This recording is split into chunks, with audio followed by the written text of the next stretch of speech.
What's up, guys? How you doing? It's James here from Jraegames, and I'm back with another PlayStation VR PC tutorial.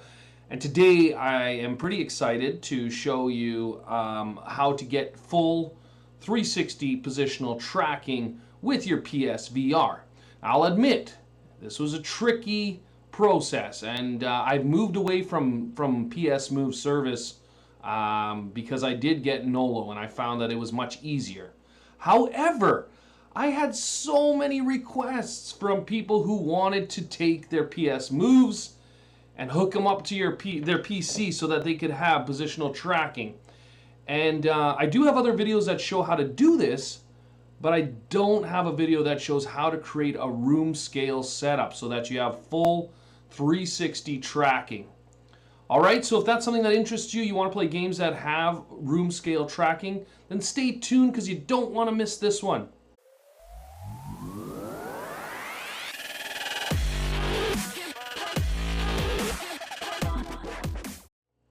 Okay, so we're talking about room scale tracking.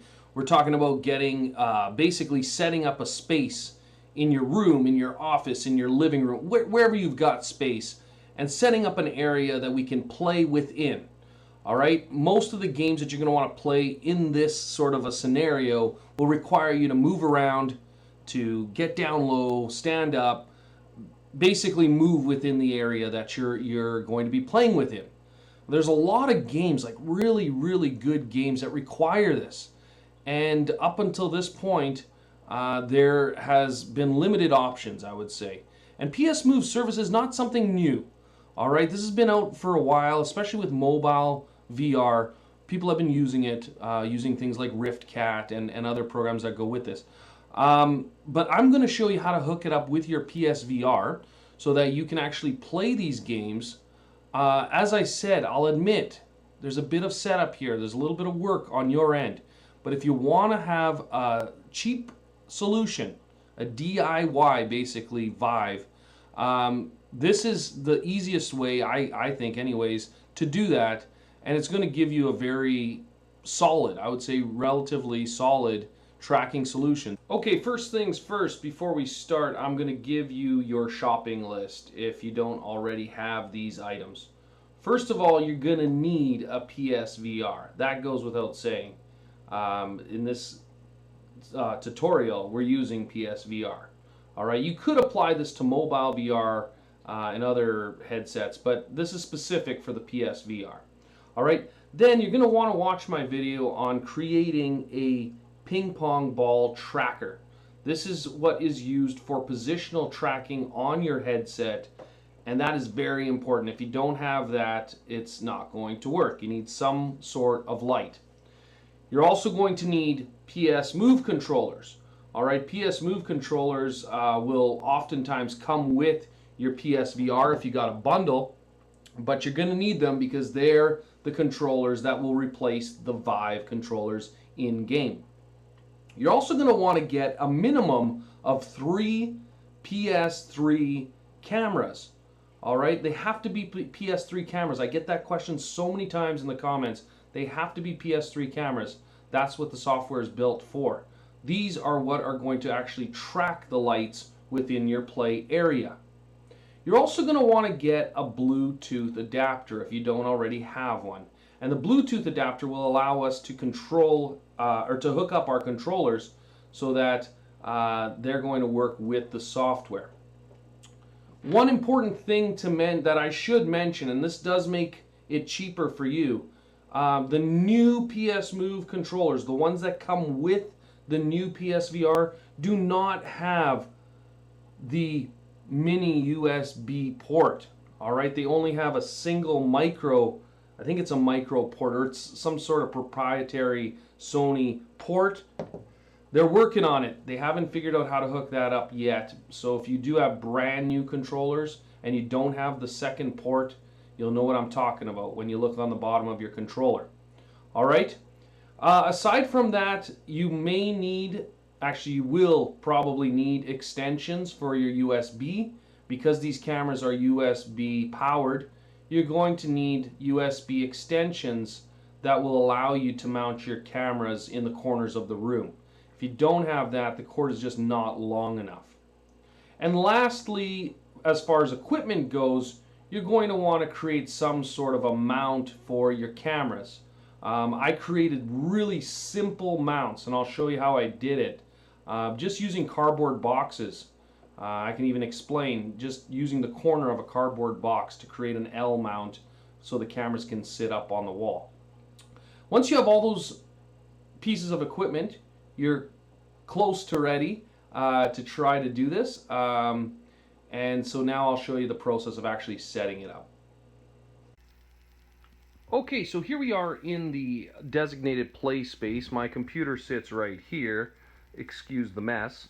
And this is the area where I would want my room tracking to be. I'm going to make sure that I clear it of all obstructions. I don't want to trip and fall. And you can see my PSVR sitting on the table there with the ping pong ball tracker. Actually, that's a version 2. It's a little bit upgraded. I'm using a more powerful light, and I'm using an actual ball from a PSMOVE controller. Doesn't matter though. If you follow my video on the ping pong ball, it's going to work just the same. And this is where you'll see the cords, the extension cords going up to the PS3 cameras. So there's one in the corner there. Move over here, you'll see one in the corner there. One in the corners there. And one right there looking right at us. Alright? If you only have 3 cameras, then what you're going to try to do is triangulate the space around your play area. Ideally though, 4 will give you better tracking, and I just created a square around that play area so that I could see what I was doing within that area. Very, very important that you get your cameras back as far possible as you can. That'll give you a bigger play range. I think they recommend anywhere from 5 to 7 feet. Could go a little more. Ideally though, that's how you want to set it up. Alright, once you've got it set up like this, we can move on to the next stage. Okay, well first what we're going to start with is getting our PSMOVE services set up. Now I am going to assume here that you have already gone and set up Trinus, got your SteamVR loaded up. Now you should have your cameras mounted and put up somewhere in your play area. So I'm going to assume all that is done. I'm going to assume also that you have been using your PSVR for VR as well already. And because I don't want to reinvent the wheel. I've got videos for that already. So I'd like to make this as short as possible. So what we're going to do is we're going to look at PSMOVE service. Now again, if you've already set this up, maybe you've already got your controllers connected, I'm going to put a little jump somewhere right here so that you guys can just jump to the next part past the calibration of the headset. Of the controllers. Very first thing you want to do is download, and I will have a complete file that has everything that I'm using here today in the folder. We're going to look for our SteamVR bridge, PSMOVE SteamVR bridge. And if this is your first time using it, the first thing you're going to want to do is you're going to want to run the initial setup on Windows 64 most likely, if that's what you're on. And then I will just run that so I can show you what it does. It's going to ask you where your Steam folder is. And so we're going to go this PC, we're going to go C, we're going to go Program Files x86, and I'm going to find Steam. There it is, and I'm going to hit OK. So it'll put all of the things that it needs inside of the folder for us. We can now close that. This is if we have to reinstall at any point. Let's say it doesn't work. And this just sets up the initial driver variable. So I run that too. It's just a quick little flash and it does its thing. Now the very first thing we want to do is get our virtual HMD, basically our headset tracker, set up or at least started so that we can start using it. Now the way you do that, it's like a 2-stage process here. First thing you're going to do is now that you've ran the initial setup, you're going to double click PSMOVE service. Now this should run in admin mode, so I'm going to double click. I'll probably disappear for a second, so just hold tight. And we'll say yes, and it'll start up, it'll start running. Now obviously I already have it set up, but I'm going to just show you what it looks like. And as soon as it starts up, I can actually close it right away. I'm going to kill it. What it should have did is it should have made a folder in our app data folder that created a bunch of JSON files. These are basically the programming language that PSMOVE service uses to set up for the tracking of the headset and the controllers. So down here in our search bar, we're going to put percentage app data percentage, and we're going to get our app data folder show up somewhere on our screen. Inside that app data folder, you're going to see PSMOVE service. We're going to go inside there, and we're going to see these JSON files. Like I said, they're all going to be inside there. And what we're looking for is the one that says HMD manager config.json, and I have these opening up with Notepad. So I'm going to double click, and all I'm going to do in this file is change where it says virtual HMD count. I'm going to change it from 0 to 1. And I'm going to close it. It's going to ask me to save, and I'm going to save.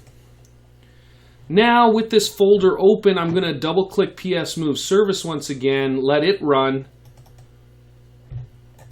and I'm going to wait for that to load up, and it will now say that a virtual HMD has been opened. Once again, it may seem repetitive, but we're going to close it. We don't need it yet. And now inside this folder, inside app data PSMOVE service, we now have a file called virtual HMD 0, which is going to be setting up for the virtual head tracker that we're creating. If we double click that, down at the bottom of this file, we have two settings that the tracking color is not as important, but the bulb radius is.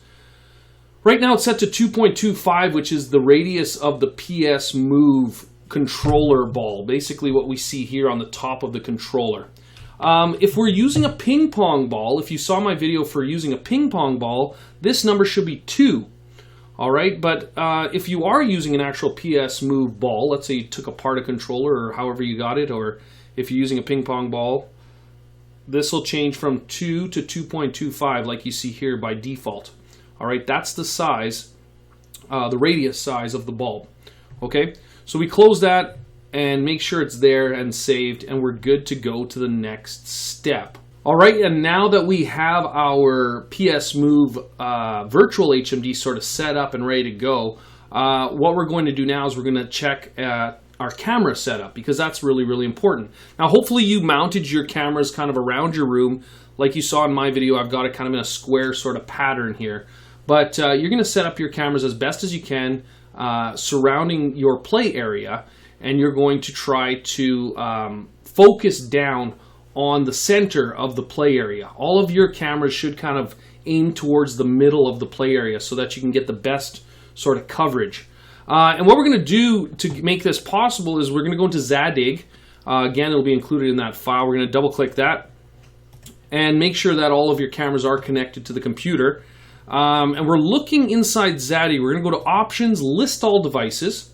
And we are looking for the devices called USB Camera B4. This number might change, 09.24.1, but basically if you see B4, you know that those are the cameras. Interface 0. Okay, so when you click that, what you're going to do is you are going to assign it the driver that PSMOVE service needs. And that driver is going to be called, oops, I passed it, libusb Win32 version 1.2.6.0, and you're going to install the driver for each one. Okay, so I'm going to install the driver, then I'm going to open up the next one. I'm going to install the driver for each one. I've already done this before, so I don't have to change anything. So that's basically going to allow PSMOVE service to use the cameras for tracking. All right, so once that's done, we can close it off. The next thing we can do is actually check to see if our cameras are going to be tracking properly. And the easy way to do that is to go inside the PSMOVE SteamVR Bridge folder and look for Test Camera. I'm going to double click it. I'm going to set my frame rate to 30.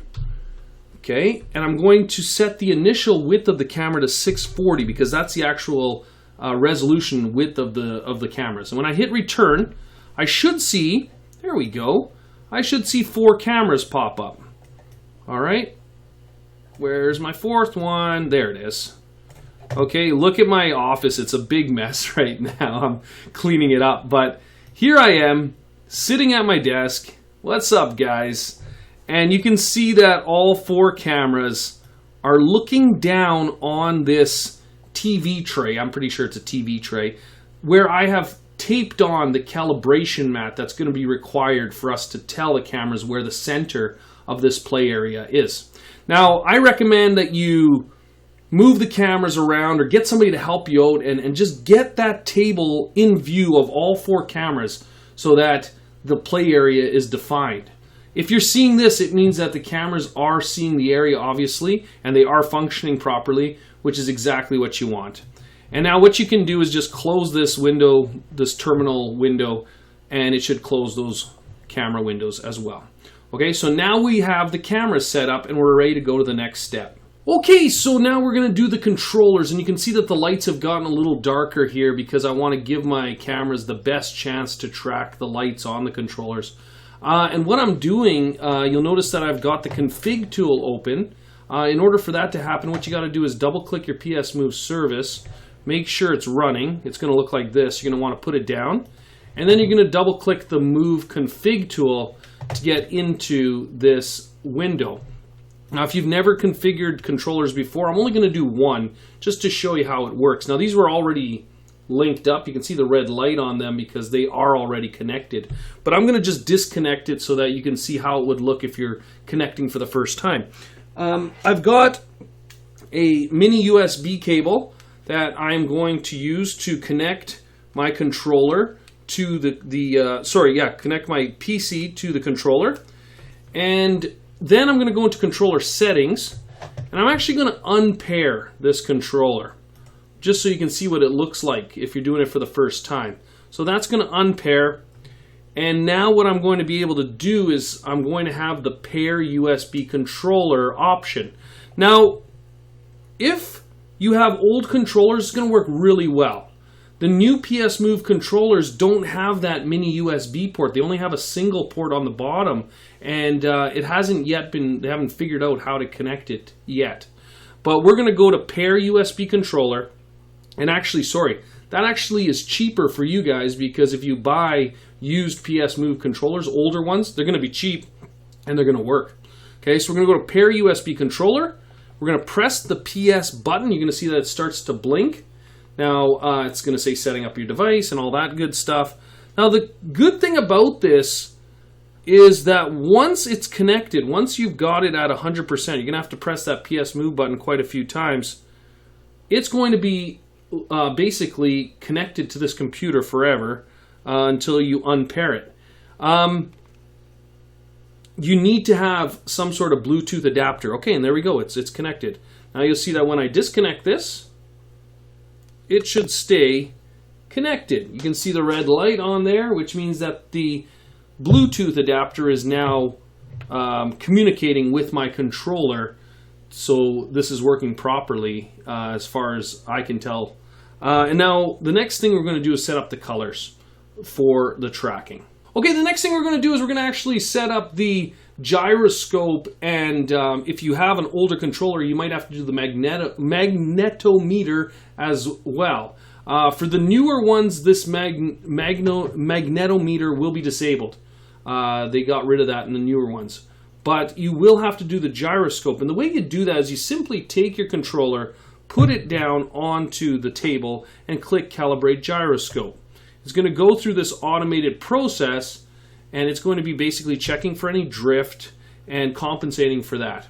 The older controllers that have the magnetometer actually do a better job of tracking. So if you do happen to get your hands on one of those, you're going to want to do the magnetometer setup first. It'll require you taking the controller, spinning it in your hands, trying to hit as many rotation points as you can, and then going on to this step.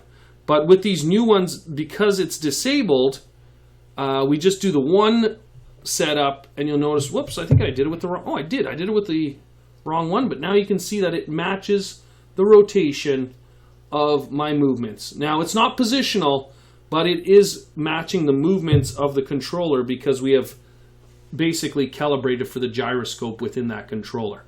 Okay, and now we are at the next stage, and this will be the calibration of the colors. I guess it's kind of a tricky step, but we're going to look at how to do that in an easy way. We're going to return to the main menu, and we're going to go to tracker settings.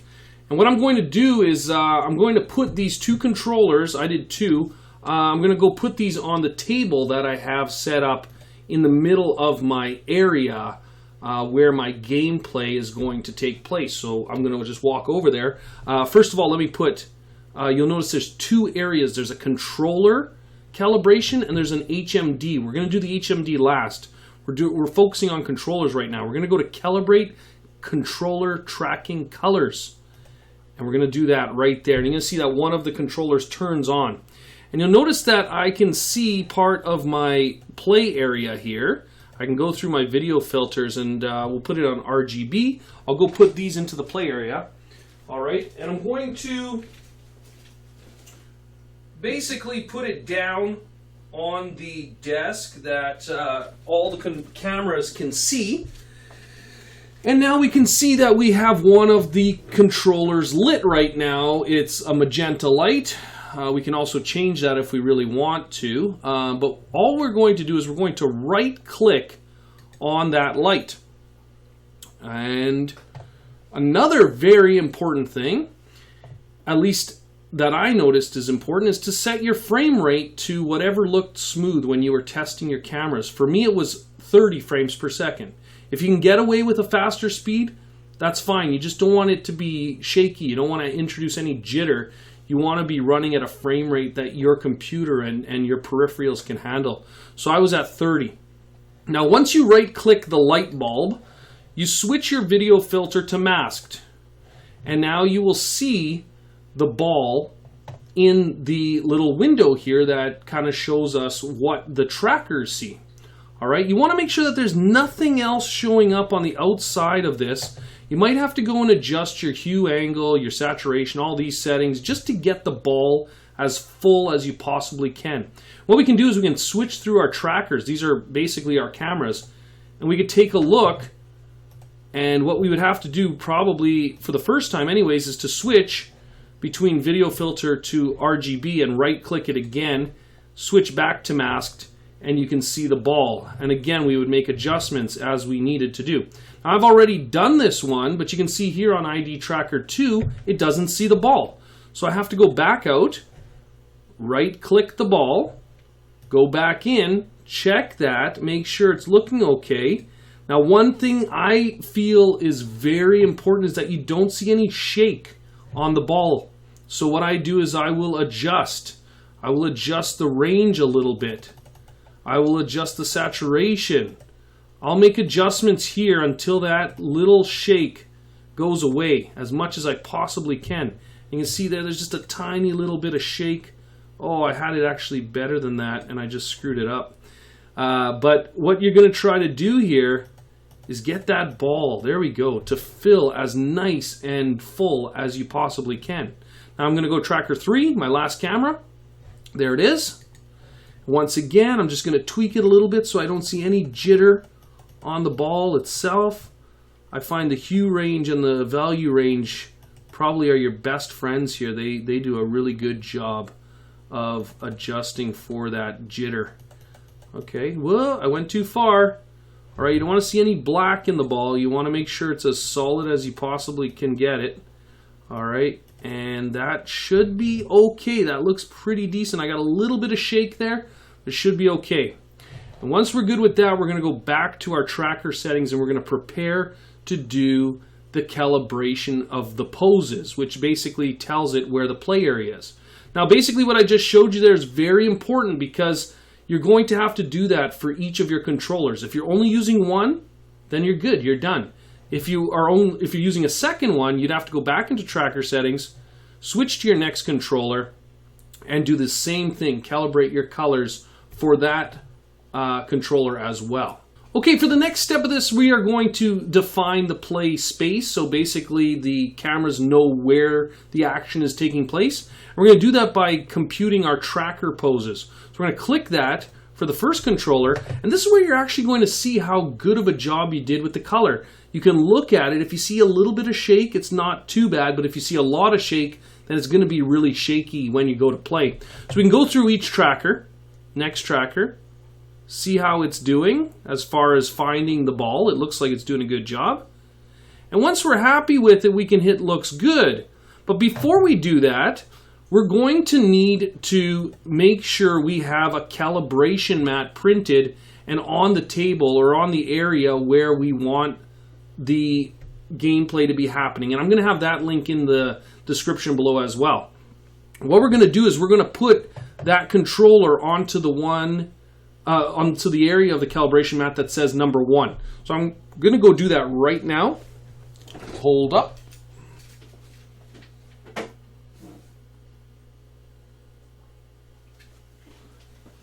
And once I've got it onto the part that says 1, I can say that it looks good. All right, now I'm going to just turn my screen so I can actually see what I'm doing while I am doing this. And maybe you can see as well. We're going to hit looks good. And now what it's going to do is it's going to calculate or calibrate for number 1, position number 1. All right, once it's complete, I can grab the tracker and move it to position 2. And once again, it's going to sample that spot and calibrate for position 2. Then we're going to do part 3, or position 3, I guess you could say.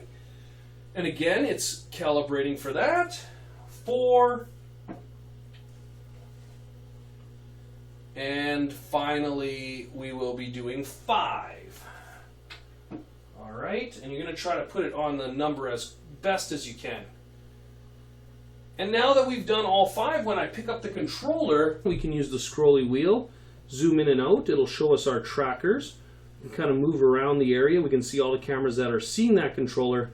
And as we pick it up and move it around, we should see that controller tracks in the space, and it tells us how the trackers are basically seeing that controller. When we are doing this, we are watching for jumps. We're looking for lag, we're looking for shake, because we don't want that controller to be shaking when we're actually using it in a game. All right, we would do this for both controllers, very important. And once we had the calibration done for both of them, we would actually be able to see them both within that play area. So I'm going to skip the second controller. It's done exactly the same way, and I'm going to jump back here as soon as I finish that. Okay, so now we've got our calibration done for our poses, which is kind of the most important thing. And the way we can check this now that we've got both controllers done is we can go here where it says controller 0, or maybe it says controller 1. We can go back a couple times until we see controller all. And if we go to test tracking pose, now we can see both of them sitting on the table. I know you guys can't see the table, but that is the position where they are. And we can see that the cameras see them nicely. All right, and everything is looking good. All right, now the last step before we can actually start testing this out and see if it actually works is we're going to have to set up the HMD. All right, and if you saw my video where we use the ping pong ball tracker, that is still probably the best method you can use. If you can get a brighter light, if you can figure something out with a brighter light, then by all means go for it. The better the light is, the better it's going to track. All right, so we're going to do that next. Okay, and now you can see that it has gotten even darker in here because with the ping pong ball tracker, with the actual HMD tracker, I find that the light, we need a lot of very minimal ambient light to make sure that it tracks very accurately. So I've turned off my fill light that I had here, and now I'm going to actually go and calibrate the color. So the process is the exact same as the controllers, except that we don't have to do the compute tracking poses. It's going to figure that out automatically using the information from the controllers. So we're going to calibrate HMD tracking colors, and there's my light, and it looks very bright. Again, I've kind of upgraded to a brighter light. I find it works really well. We want to make sure our frame rate matches that of the controllers. We want to right click on there, and we want to go to masked mode and make sure that it sees a really nice solid outline of the HMD. We're going to switch through each tracker, make sure that each tracker can see it. That one's missing, so I'm going to go and right click. And once again, I'm going to make sure I have as little jitter as possible. I want to make sure that this is tracking super solid. and I want to make sure that it's not going to shake on me, because any shake that I've got is going to translate into jitter when I go to actually use it as a tracking device. All right, so we can see that all the trackers see it nicely now. It looks great, and now we can go back to our tracker settings. Now, if everything was done correctly, right now I've got both controllers and the headset on the table on the calibration mat. They're all facing forward. You can tell on the mat. It tells you which way to place the HMD. If I go to all right here again and I go test tracking poses, we will now see the headset and the controllers sitting next to it. So we know that now it can basically see the headset and the two controllers. It is now ready for us to test in an actual game. All right, so we're going to go out of this. We're going to go tracker settings. We're going to go to main menu, and we're going to go to exit. Now, it's very important you don't just close this window, because when you hit exit, it saves the settings that we made. And now we can actually go and move on to the Steam side of things and start getting ready to play some games. Okay, now before we go into Steam and we start messing with actual gameplay, I do want to mention that probably your best bet is to get your SteamVR settings file set up for the way that you like to use your PSMOVE controllers. I've got several different ones depending on the setup that I'm using. I've got just the standard PSMOVE that applies a button set to the controllers. But I've also got one for trackpad. That one works really well as well. I'll make sure to include those in there. And if you're not sure where to put that, what you're going to do is you're going to go to your computer and you're going to look for the C drive, program files x86, Steam, config, and you'll see a file here called SteamVR. And if you have hidden extensions showing, you'll see .VR settings. You're going to edit that with Notepad. You're going to put in, or you can just swap the one that I've got in there, and then you're going to right-click it. This is very important. A lot of people don't do this. Right-click it, go to Properties, and set it to Read Only. All right, we don't want Steam changing that on us. It's very sneaky. It tries to put its own settings in there, and it usually wipes it.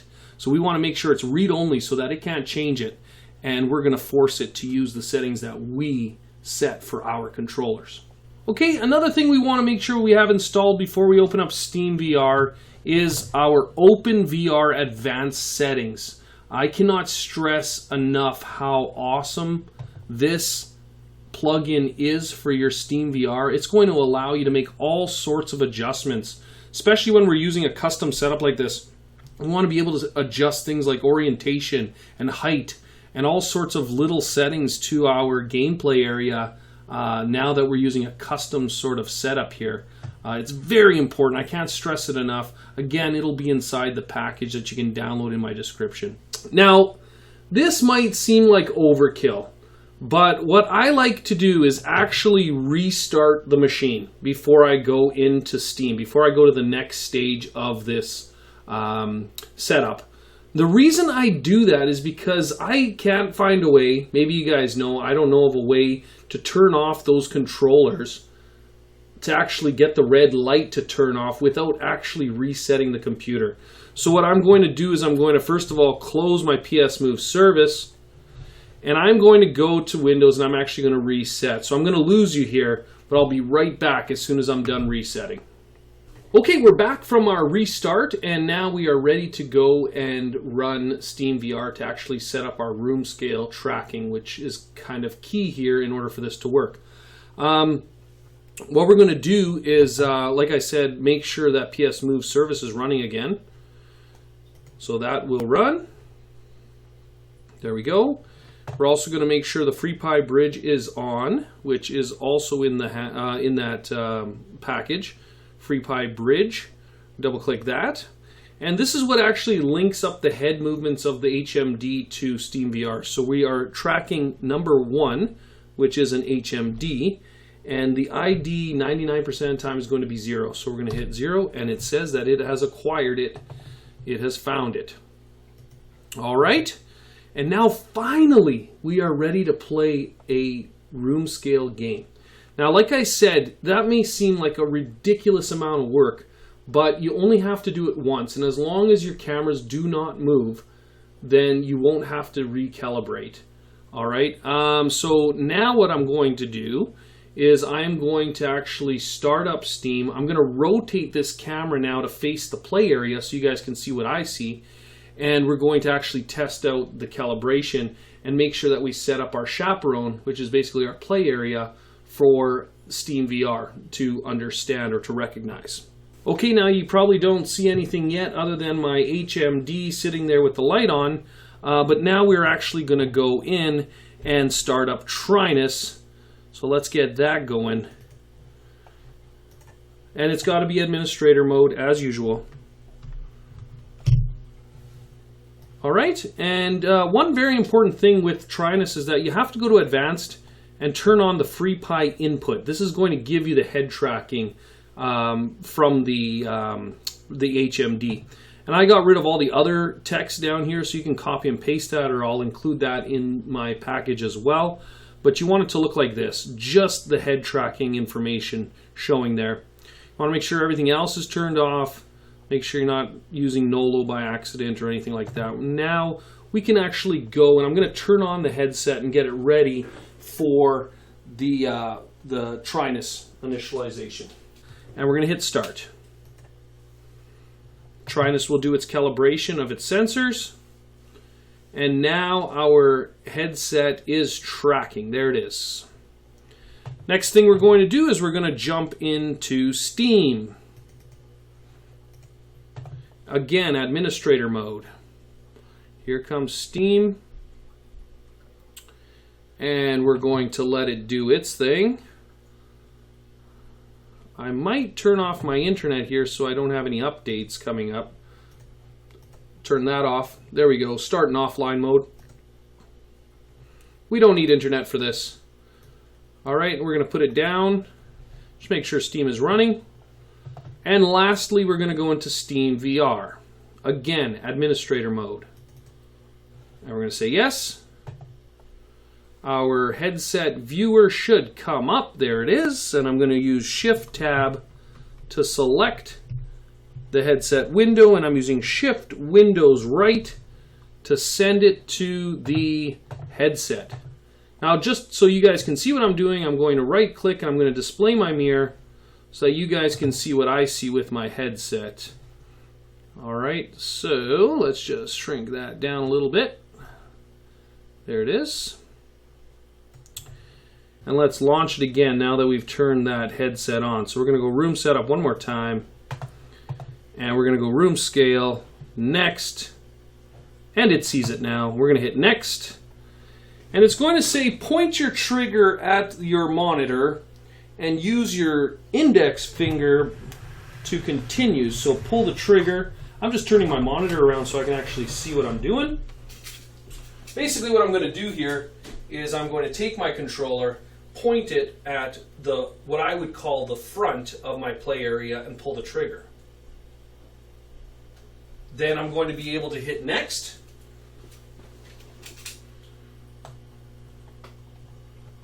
And I'm going to be able to calibrate the floor next. Now the way the floor calibration works is you're going to move your table out of the way, and you're going to take your controller, put it on the floor, and push the trigger of the controller so that it can calibrate the floor properly. There we go. All right, so it's sitting on the floor. It's all good. Hit next. Now, the next thing we're going to do is we are going to set up our play area. So there we get a little schematic, I guess you could say, of the play area. You can see the square. I'm going to turn on advanced mode because I think it actually works better. Turn that on. And what I'm going to do is I'm just going to pick up my controller and I'm going to go towards the corners of my play area. So I'm going towards this camera and I'm going to click the trigger and it will set a point. And set a point. And then let's go back over here to this one. Up in this corner, we want to make sure that it sees it and set a point. set a point. So we've kind of created this, looks like a diamond-shaped play area. It might give us a warning that the play area is too small. We're going to hit next. Okay, and now we are ready to actually test it out with the headset. So we're going to walk into the play area here and take our headset and put it on. And you can see as I move my head that it is going to track my movements perfectly. And I'm going to take my controllers and I'm going to push the start and select button so that they show up in front of me. I'll probably do that for both so that I get nice tracking on both, and you can see how those are perfect, nice and steady, no problems. I can move my head around and I can turn my body, and those controllers are going to follow me pretty consistently. They're going to move nicely with me. Now I'm experiencing a little bit of lag because of the fact that I'm trying to record this with the mirror showing, so I know that that causes a bit of a problem. But you can see how the head movements are working, the controllers are working, they're fairly steady, they're fairly still. I might have to recalibrate a little bit, but if they start to go off, all I do is hold the select button and it will recalibrate to the straight, basically, to the center like they should be. Alright, so this is working great. This is working excellent, and now you can see that I have all of my mapped keys working. I can go to my advanced settings, I can set up my chaperone, and I can also go to like something like, let's say, the lab. I'm going to use something like that as a game that requires me to move around a little bit. There we go. I'm going to launch that, and you'll see that I am able to play any room scale game really, really nicely with proper head tracking and hand tracking as well. Alright, it is very good, it's very accurate, it allows me to spin around full 360, and I can play pretty much any game. Alright, so here we go, we're coming into the game, as you can tell. Like I said, I apologize, there's a bit of a lag because of all the stuff that's going on. I'm mirroring and I'm recording, and so there is a lot happening here. Normally when I turn off the mirror and I don't have the screen recording, it is pretty much flawless. Alright, it's just taking bandwidth away from the game. So now I come into the game, and obviously I can walk around my area, I can move back and forth. You can see how I am able to walk around, and I'm able to interact with the elements obviously in the game. So I'm just going to start the game up. Like I said, that right controller's got a little bit of shake to it. I'll just hold select to straighten it out. But I might want to go back and redo calibration on that in the PSMOVE service just to get rid of that shake. You can do this, like I said, fairly quickly once you've done it before. It doesn't take long to recalibrate. But I'll just show you as an example. Let's say I'm going to go over to a game like this, and I'm going to walk over here and I'm going to pick this up, put it on my head. Alright, I can turn around within this space. Okay, I can go all the way around. I can walk whichever direction I need to go. You can see my chaperone shows up. It shows me where the walls are so that I don't have any issues. Now, if I lose my controllers, I just start and select, put them to my face like this, and they show up beautifully in front of me once again. Alright, so this game requires you to warp a little bit, but we are going to be able to just grab one of these balls down here. Oh, never mind. We don't grab a ball down there. We take this and we pull it back like so. I'm just going to aim and release. Kaboom! And I have my sound off in case you're wondering, because I didn't have enough USB ports to have my speakers running as well. These things take up every available USB.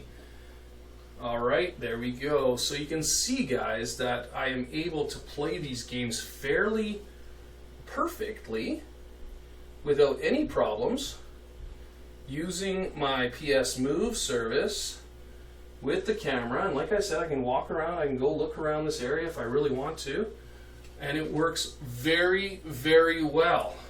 Okay, it works as good as your calibration is. So if your calibration sucks, then your experience is not going to be so good. Alright, but if you can get it pretty darn good right from the start, then you're going to have a really, really good time. And you should be able to play any game that is room scale. Alright, as you can see, this works great. Okay, I think you've seen me shoot some balls around enough, and you get the point. Again, I apologize. It is a little bit shaky. And again, I think that has more to do with me running so many things while I'm trying to show you, but it does work very, very nicely.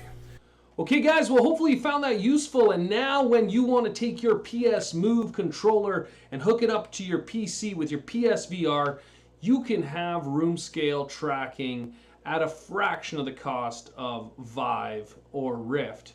Now, some of you out there might say, well, Rift has come down in price. It's really cheap now. I totally agree. If you are going to be on your PC and just play VR on PC, then I would probably say that Rift is your better bet. If you can afford a Vive, awesome. The reason that I am pushing PSVR so much is because it allows you to play all the games with one headset. I've said it before, I've said it many times, that if we can make one headset that will play every VR game out there, basically, then we eliminate the need for having to buy more than one headset, which I think is huge. Anyways, I hope this works for you. As always, make sure you comment, make sure you like, make sure you subscribe. If you've got questions, I think I've been pretty good at answering them, or at least trying to answer them. I'm hoping to get more people into VR. I'm hoping that we can have a bigger community. And if we see more people getting into VR, I think we're going to see a lot more software developers producing higher quality, better VR experiences. Till next time, thanks for watching.